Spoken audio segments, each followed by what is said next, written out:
Good afternoon, good morning, good evening to all of our listeners out in podcast land. I want to thank you for joining us for another episode of Pointing North. This is Joe. I'm here with my co-captain, Helen, on the She Compass Show. And we are happy to be with you here one more episode. And thank you as always for joining us. Today we're going to be talking about work-life balance.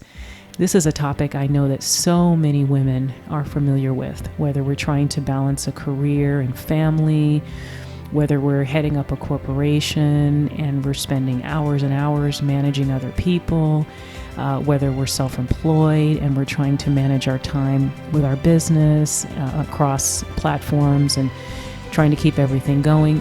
One thing is true. We've all experienced the difficulty of trying to do it all and have it all. And it's a question that's been asked amongst our gender for decades as women entered the workforce. Is it possible to have a career and a family and be able to have your personal life and all the things that you want to do all at the same time? And we have some theories on that. So I'm going to read a little bit of information for you just to kind of get things flowing. And then Helen and I will take the discussion and offer some opinions and advice. And we look forward to having you join us.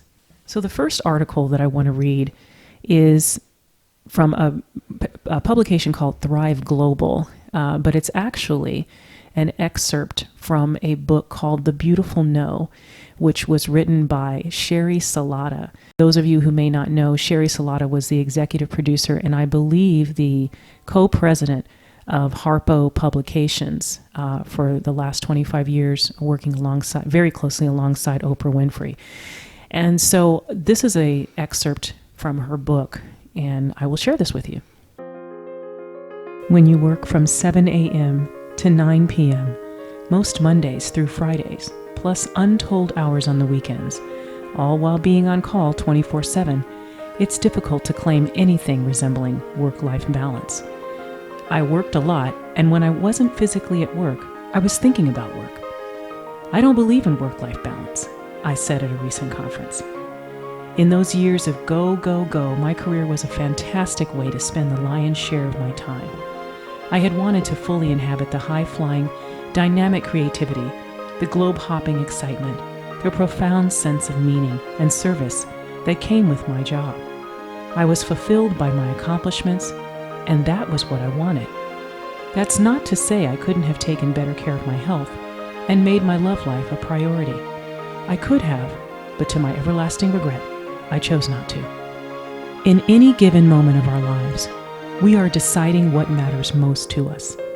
There are times when what we do to pay our bills and contribute to the world is our chosen priority. Sometimes that's not what our happiness formula calls for. I've come to see that the formula can be continually tweaked by paying attention to it, making little adjustments, an ebb and flow run by choice and guided by what feels good, not guilt and shame. Take out the self-castigation, and you can run all the areas of your life as you see fit. So Helen, I know that quote resonates with you as a young mom who's had to work for work-life balance most of your life. What's your feedback on that? Well, here's my feedback. It just depends on the life you set for yourself. Like if you have to pretty much know exactly what you want to do. I know that's hard because people think when you're younger, you don't know what you want to do. You don't even know who you are. But you do have to have a great sense of who you are, because if you say to yourself, I want kids. So you're trying to plan your career first and then, have your children. Most of the time when you do that, your career, when you're a little bit older, takes off. So then that's also the years of childbearing age where people say, my time clock is ticking. I need to get married. I need to have children. Now it's all about this. Now for me, everything was backwards. I had my kids first and then my career came after. So in a sense, it wasn't a choice for me. It was just something that fell into my lap and I needed to respond. I needed to feed my kids. I needed to feed myself. I needed to survive in this life. So I had to juggle both. And I couldn't afford a nanny, or I couldn't afford someone to watch my kids. I had to take my kids to daycare and be back by a certain time to pick them up. And so in the beginning, when I first started my business, as everybody knows, I started it out of my garage. I had small children there. I'm working on clients. I'm trying to juggle a newborn. At that time, I didn't have enough money to put them in childcare. So I was really doing the juggling act. I was working on ahead, and then and people knew. My clients knew if the baby started to cry, most of the time I had the baby right there with me in the salon area. That's what you really call juggling. So I don't think I had that choice. But I think for young people who are planning their lives and thinking to themselves, at one point I want to have a child, I do want to have this great career, I would say the thing that would make that the easiest, there's nothing easy about that, but to make it easier, try to do what you love. I always tell people, don't go into a career because you feel like the money is, because money will come depending on what you're doing. But just do what you love, because you're going to have to have a great sense of love for the job that you're doing if you're trying to do it all. And I will say, in a lot of circumstances, people don't have a choice. They have to do it all. It's in this day and age, how many single moms are there? A lot, right? So when you think about that, you have to think about women are doing it all. And when I say all, they're even raising children without a husband due to whatever circumstance. If they had kids with the husband and it doesn't work out, or if the husband went to the military and didn't come home, or there's so many different reasons why people are single moms now. Stay tuned. We'll be right back. We're excited to announce Helen's latest speaking engagement. Helen will join the ladies of Believe, Inspire, Grow in Chatham Township, New Jersey on Friday, August 9th, 2019 at 10 a.m. for an inspiring talk on how she overcame the challenges of severe dyslexia and dysgraphia, poverty, teenage pregnancy, and the loss of her hair as a child to become a successful business owner and author of the 3-time award-winning book, Finding Our She Compass, 15 Life Lessons for Women Voyaging Toward Restoration, Reconstruction, and Renewal. Helen has been empowering women through word and action for years and is the recipient of multiple awards for her dedication to improving the lives of women everywhere. Our podcast, The She Compass Show, is based on that book premise of using life lessons on the path to self-discovery. Please join us for a great day of conversation, fellowship, and encouragement. For more details on the event and to learn how to become a member of Believe, Inspire, Grow, also known as BIG, contact Kathy Maloney at cmaloney1@verizon.net. That's CMALONEY,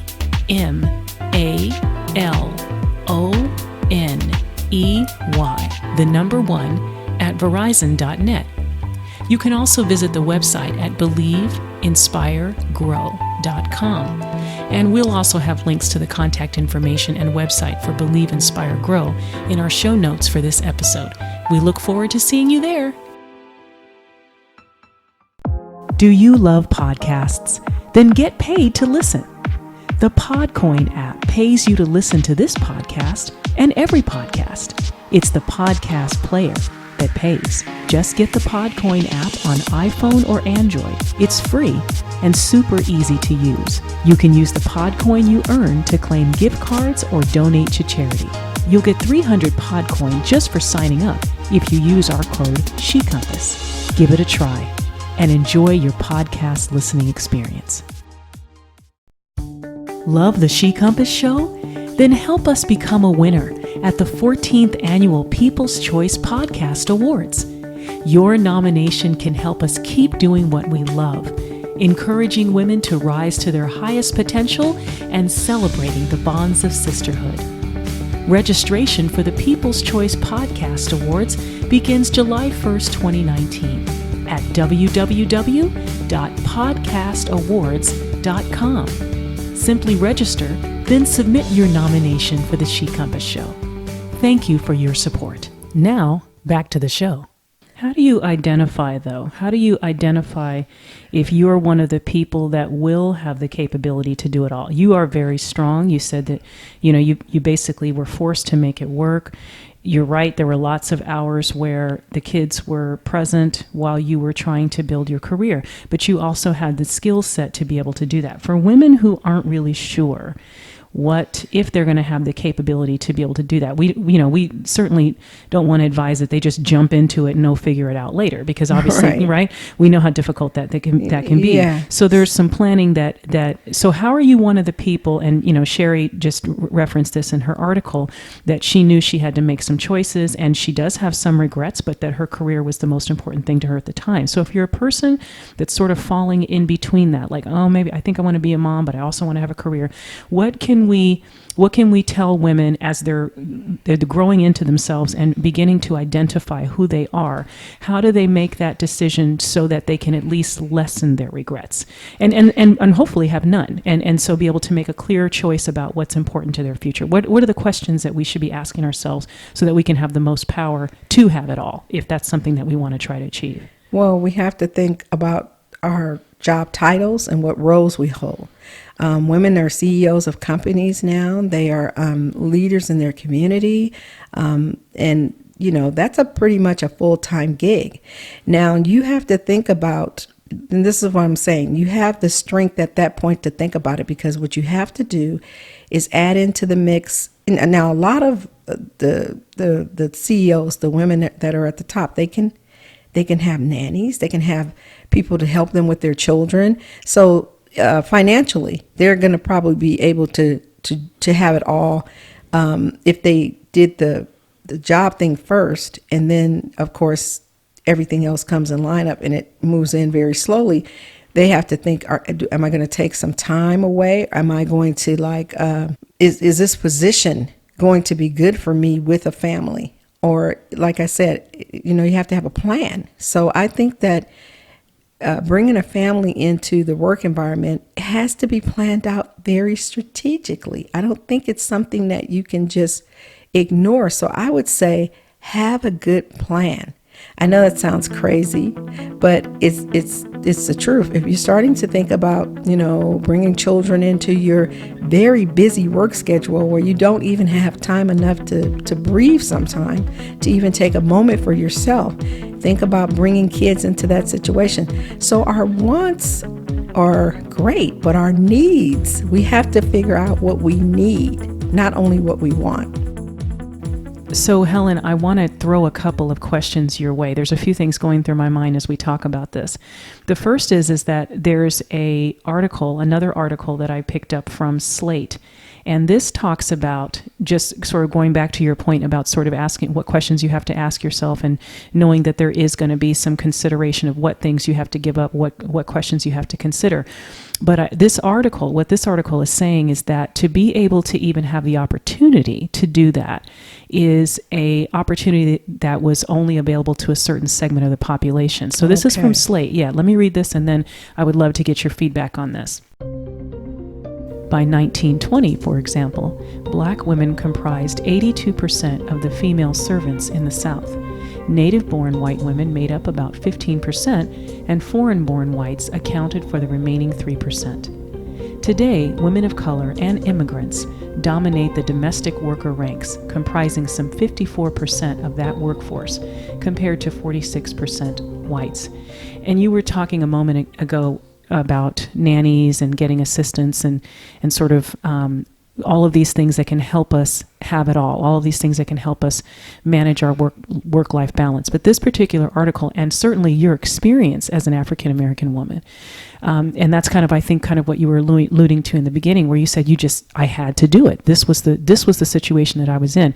And I'd love to get your feedback on sort of what it means to be able to have the opportunity to have access to work-life balance when some of us do and some of us don't. And then what can we do to empower ourselves to be able to have access to that opportunity? What's your feedback on that? Okay, so we're basically talking about privileged people people who can have it all because they have the almighty dollar. Here's a sacrifice. I read an article about, I don't know, maybe a year ago, where now for privileged people who have nannies, who can afford some of the best nannies in the world to keep their children, they are now pulling their nannies at 6 months to a year when they figure out that the child has gotten so attached to the nanny that the child is almost thinking that the nanny is the mom. Wow. If you're balancing work life like that, then you're not involved in the upbringing of your child. That you're having a child out of the necessity to have children, but you're handing your children over to someone else to raise. Then what are you really balancing? Because you have the money and the means to not have to be involved. There's a need and there's a want. And so whether you end up with children and you don't have a lot of means, but you're spending a lot of time with your children because you don't have the financial power to be able to hand a child off to someone else to get what you need to get done, then that's what I really truly call a balance of life, where you really are balancing everything.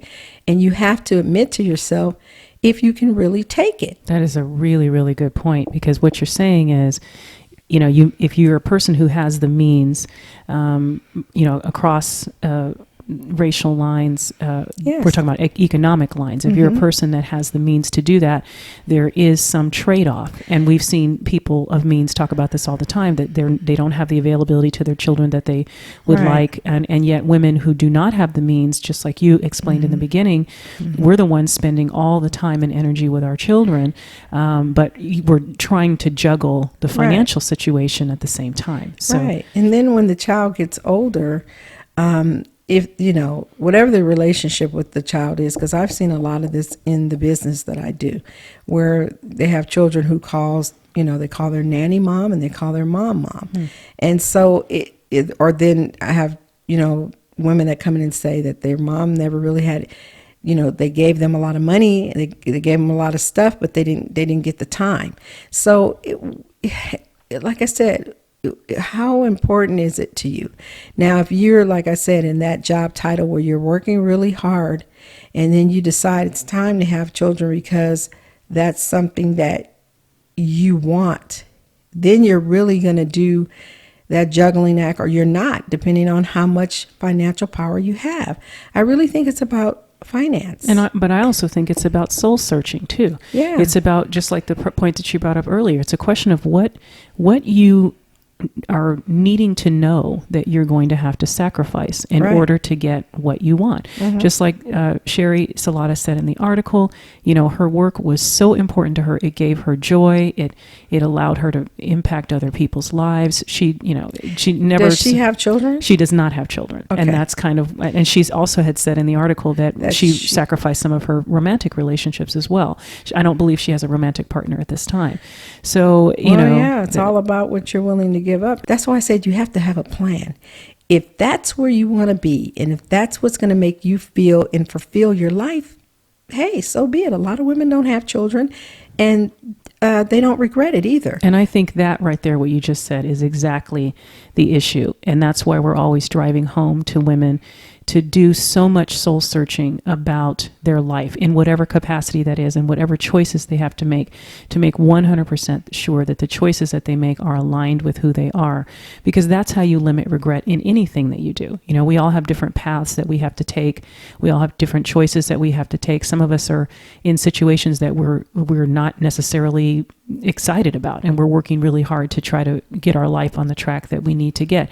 And every single one of those decisions requires a lot of soul searching. And so I think you're absolutely right. You come to the position in your life about these life choices based on where you are in the analysis of your soul. Oh, yes. I mean, and for me, like I said, I was a child who came from the ghetto. My main focus was getting out, but also there's a lot of, there's a lot of soul searching that I did later on in my life to try to figure out, like, why was I such a young mom, a teenage mom? What part of my life that it it felt like I needed to fulfill because I was a teenage mom. But I think that also when poverty kicks in, there's a lot that kicks in.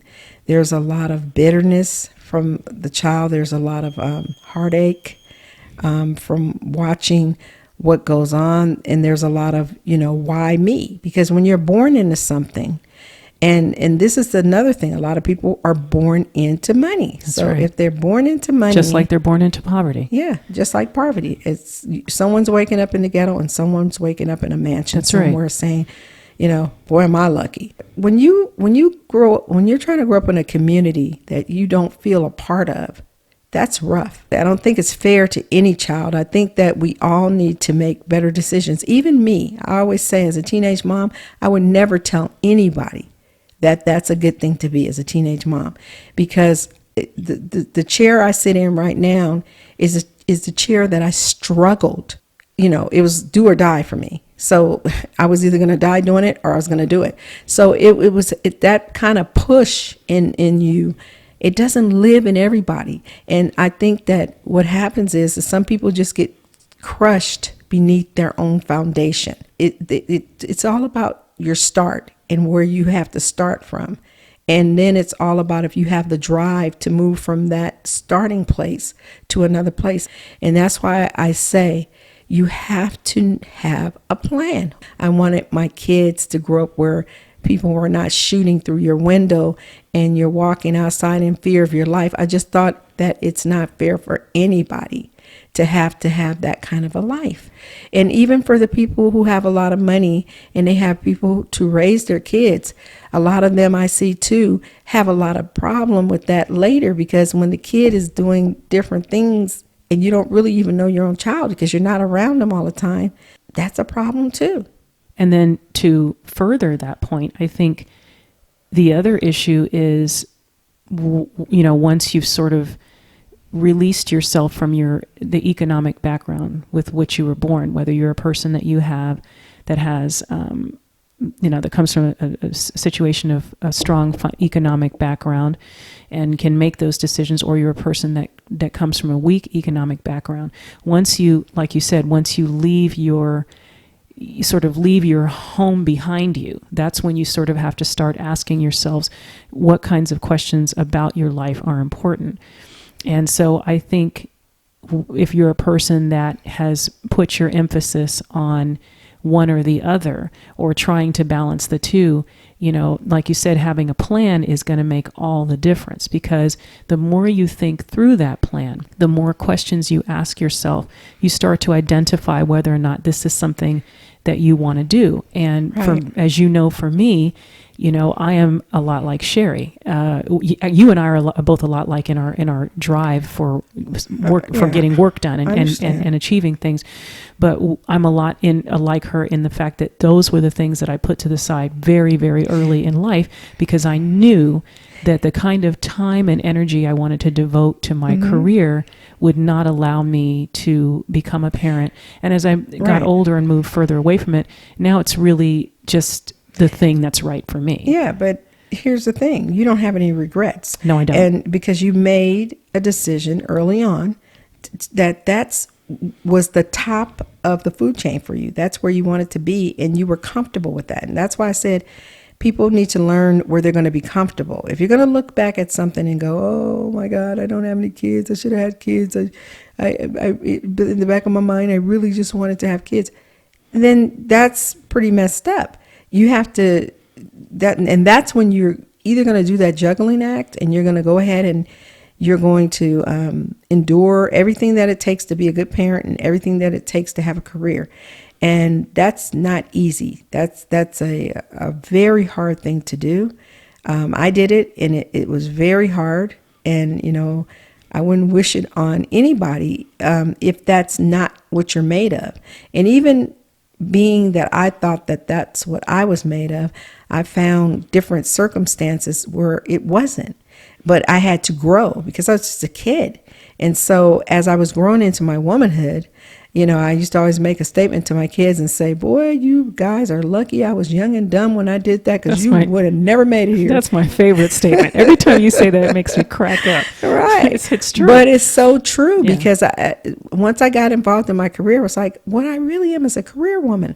I love my career so much. But then I had these two little ones that I love more, because it was because the circumstances I fell into those circumstances, and I made myself comfortable with them.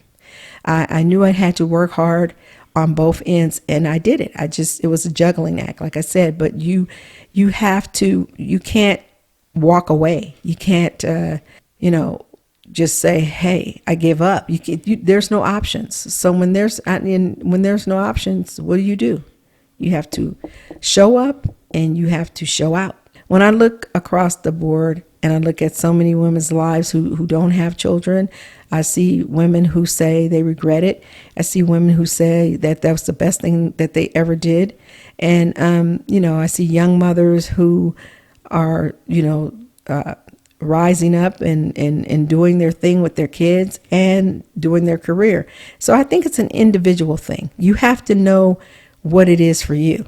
But I think one of the most saddest things is when you have to look back at your life with any regret, no matter what it is, or look back and say something passed you by, and that, whether it was love, children, money, career, whatever it is, because then you have a sense of a big hole that did not get fulfilled. And most of the time when people have that, they're really hard on themselves. And that's why we take this 30-minute show that we do every week and talk about, I just don't think we can stress enough how important it is to always be putting yourself first in every choice that you make. Because as you said, there's a work-life balance in some form across the board for all of us, no matter where we come from, what we look like, where we hail from. There's a work-life balance for all of us at any given time. And I think we need to always be taking the time as quickly as we can, as early as we can, to be asking ourselves in our lives, what's important to me? What matters to me? What are the things that I want to try to accomplish?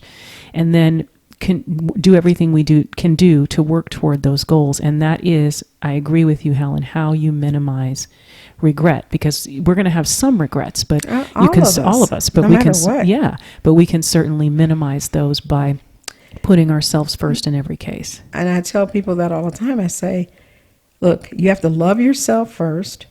You have to embrace your life first. You have to give back to yourself first, because if you don't, you won't be able to appropriately give to anybody else. That'd be your children, the job you're in, anything. You have to first assist yourself. And once you've assisted yourself and you know who you are, the things that you give back or the things that you give out in the world will be the best of you. And that is something that people must understand. The only way to give the best of you is to nourish and embrace the best of you. And then you can give the best of you back to others. And that is the entire crux of this conversation. That is absolutely right. And the best advice that we can give, and certainly the best advice from Helen. And as always, she is a guru when it comes to this sort of thing. And if you want to hear more of this, we encourage you, if you have not yet already, to please pick up a copy of Finding Our She Compass. That is now a 4-time award-winning book. The book just won another book award, so we're very proud of that. And, really kind of follow along with some of the lessons that she's trying to teach and trying to encourage us all to do. Every woman should have the opportunity to live in the world in all fairness, to nurture herself first, like I said, so she can give the best of who she is, no matter what it is, back to others. And that's where we find our She Compass. Excellent advice, as always. And I want to thank everybody who is joining us again for this wonderful episode here at Pointing North, or here on the Pointing North episode here on the She Compass Show. And as always, you know exactly where to find us. If you have comments or feedback, we would love to hear it. And you can find us on social media, Instagram, shecompass.com, Facebook, She Compass. And also you can send messages to our messages of feedback through our website at shecompass.com. And so we look forward to having you join us again for another episode. And thank you once again for joining us today. Have a wonderful day.